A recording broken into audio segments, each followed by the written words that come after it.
അവിടെ 10ാം ക്ലാസ് പാസ്സായ കുട്ടികൾ +1 അഡ്മിഷൻ എടുത്തു. അവർക്ക് പുസ്തകം വാങ്ങാനോ യൂണിഫോം വാങ്ങാനോ ബാഗ് വാങ്ങാനോ കൊട വാങ്ങാനോ സർക്കാർ പൈസ കൊടുത്തിട്ടുണ്ടോ? കൊടുത്തിട്ടില്ല. അവർക്ക് 5000 രൂപ വെച്ച് കൊടുത്ത പാർട്ടി മുസ്ലിം ലീഗാണ്. നിങ്ങളിപ്പോ കളിയാക്കിയല്ലോ മുസ്ലിം ലീഗ് തറക്കല്ലിട്ടിട്ടില്ല.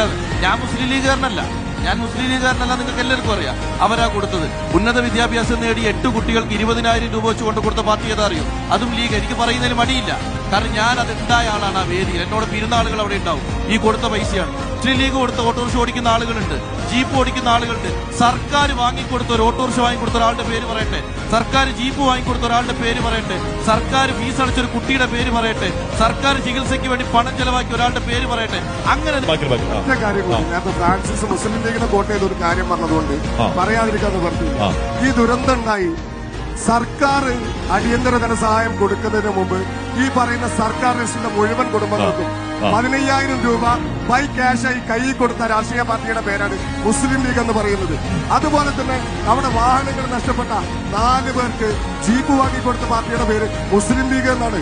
അത് CPM എന്നല്ല, ഫ്രാൻസിസ് രാഷ്ട്രീയം പറഞ്ഞതുകൊണ്ട് തന്നെ പറയാം. അവിടെ ഓട്ടോറിക്ഷ നഷ്ടപ്പെട്ട ഇവിടെ നിൽക്കുന്ന അശോകേട്ടനടക്കം പറയണ്ട എന്ന് കരുതുക, അവർക്ക് ഓട്ടോറിക്ഷ വാങ്ങിക്കൊടുത്ത പാർട്ടിയുടെ പേര് മുസ്ലിം ലീഗ് എന്നാണ്.